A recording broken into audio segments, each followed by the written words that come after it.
उत्तराखंड के चमोली जिले के गैरसैंण स्थित मुख्यमंत्री आदर्श ग्राम सारकोट ने शिक्षा के क्षेत्र में एक और बड़ी उपलब्धि हासिल की है। प्रदेश की सबसे कम उम्र की ग्राम प्रधान प्रियंका नेगी के गांव में डिजिटल लाइब्रेरी की शुरुआत हो गई है। इस पहल से गांव के बच्चों को अब आधुनिक शिक्षा, डिजिटल संसाधनों और देश के प्रतिष्ठित तकनीकी संस्थानों से जुड़ने का अवसर मिलेगा। महिला मिलन केंद्र भवन में स्थापित इस डिजिटल लाइब्रेरी का उद्घाटन गाँव के 85 वर्षीय बुजुर्ग मनवर सिंह के हाथों कराया गया। कार्यक्रम में उत्तराखंड जलागम परिषद के उपाध्यक्ष रमेश गढ़िया और ऋतु रूरल फाउंडेशन के संस्थापक अनुराग त्रिवेदी सहित कई लोग मौजूद रहे। ग्राम प्रधान प्रियंका नेगी ने कहा कि मुख्यमंत्री आदर्श ग्राम बनने के बाद सारकोट में सड़क, पेयजल, बिजली और अन्य बुनियादी सुविधाओं में लगातार सुधार हुआ है। अब डिजिटल लाइब्रेरी शुरू होने से गांव के बच्चों को आधुनिक शिक्षा और नई तकनीकों से जुड़ने का अवसर मिलेगा, जिससे उनका भविष्य और अधिक मजबूत होगा। ऋतु रूरल फाउंडेशन के संस्थापक अनुराग त्रिवेदी ने बताया कि डिजिटल लाइब्रेरी में फिलहाल 4 कंप्यूटर लगाए गए हैं और भविष्य में इनकी संख्या बढ़ाई जाएगी। ग्रामीणों और बच्चों ने इस पहल का स्वागत किया है। बच्चों का कहना है कि अब उन्हें कंप्यूटर सीखने के साथ साथ देश दुनिया की नई जानकारियों तक आसान पहुंच मिलेगी। गौरतलब है कि प्रियंका नेगी वर्ष 2025 में मात्र 21 वर्ष की आयु में ग्राम प्रधान चुनी गई थी और वे उत्तराखंड की सबसे कम उम्र की ग्राम प्रधान है। अब उनके नेतृत्व में सारकोट गांव शिक्षा और डिजिटल सशक्तिकरण की दिशा में एक नई पहचान बना रहा है।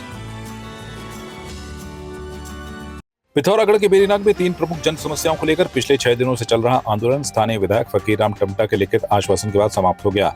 आंदोलनकारी बेरीनाग महाविद्यालय की जर्जर सड़क की मरम्मत, सीएचसी बेरीनाग को उप जिला चिकित्सालय का दर्जा देने और महाविद्यालय के खेल मैदान को स्टेडियम के रूप में विकसित करने की मांग कर रहे थे। विधायक फकीरराम टमटा आंदोलन स्थल पहुंचे और प्रदर्शनकारियों से वार्ता की। उन्होंने शहरी विकास मंत्री से फोन पर भी बातचीत कराई तथा 2 माह के भीतर तीनों मांगों पर कार्रवाई का लिखित आश्वासन दिया। वैसे हमारी मांगें पूरी नहीं होती तो हम बहुत आगे तक जाने वाले थे इसमें, क्योंकि हम रुकने वाले नहीं थे। हमारी जो समस्या है आज से नहीं है, कई सालों से थी, लेकिन इस बार महाविद्यालय की जो बिल्डिंग बनी उसकी वजह से ज़्यादा वहाँ पर दिक्कत होती थी। रोड बिल्कुल जर्जर हालत में थी। तो पिछले 6 दिनों से जितनी हमारी मातृशक्ति थी और जितने युवा साथी जी, हम जो आज ये 6 दिन से धरना प्रदर्शन में बैठे हैं, तो सभी ये मातृशक्ति और फकीरराम टमटा जी का बहुत बहुत आभार व्यक्त करते हैं। उन्होंने आज हमारा सॉल्यूशन निकाल दिया इस चीज का। 6 दिनों से लगातार यहाँ अनशन में बैठे। हमने 3 मांगों को लेकर, जिसमें पहली मांग थी हमारी बेना डीलॉजी रोड के लिए और दूसरी सामुदायिक स्वास्थ्य केंद्र बेना के लिए, तीसरी महाविद्यालय के मैदान के लिए। जो हमारी पहली मांग थी उसके लिए हमारे जो मंत्री है राम सिंह खेड़ा जी से यहाँ पर वार्ता हुई और विधायक जी ने भी इसमें लिखित दिया है कि हम अक्टूबर माह के दूसरे सप्ताह से काम शुरू कर देंगे। जहाँ तक रही हमारी दूसरी बात अस्पताल के लिए, तो हमारे उसमें जिला अस्पताल के लिए कार्रवाई चल रही है। तब तक के लिए एक स्वच्छक की नियुक्ति कल 2 तारीख से ही उसमें एक स्वच्छक की नियुक्ति की जाएगी। और जो तीसरी मांग है हमारे महाविद्यालय के मैदान के लिए, तो उसमें विधायक जी ने आश्वस्त किया है, लिखित रूप से दिया है कि दिसंबर महीने से हम इसमें से मिनी स्टेडियम का काम शुरू कर देंगे।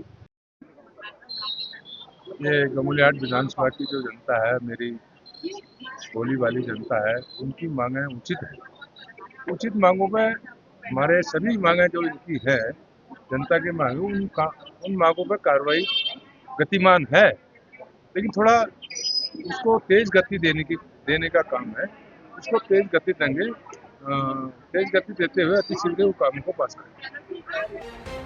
बागेश्वर जिले के चंद्र सिंह शाही राजकीय स्नातकोत्तर महाविद्यालय अशोक कपकोट में जिला आयुर्वेद विभाग की ओर से 1 दिवसीय आयुर्वेदिक चिकित्सा शिविर का आयोजन किया गया।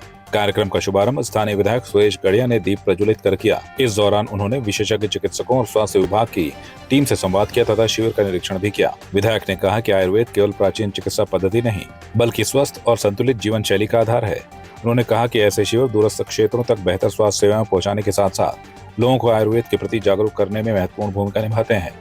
शिविर में लोगों ने स्वास्थ्य परीक्षण कराकर विशेषज्ञों से परामर्श और आवश्यक दवाइयों का लाभ लिया। आपकी इस पर क्या राय है, हमें कमेंट कर जरूर बताएं। इसके साथ ही आप हमारे YouTube चैनल को सब्सक्राइब कीजिए। आप हमें Facebook, Instagram, Twitter पर फॉलो भी कर सकते हैं और संवाद 365 के साथ एक क्लिक में जुड़ने के लिए डाउनलोड कीजिए संवाद 365 ऐप।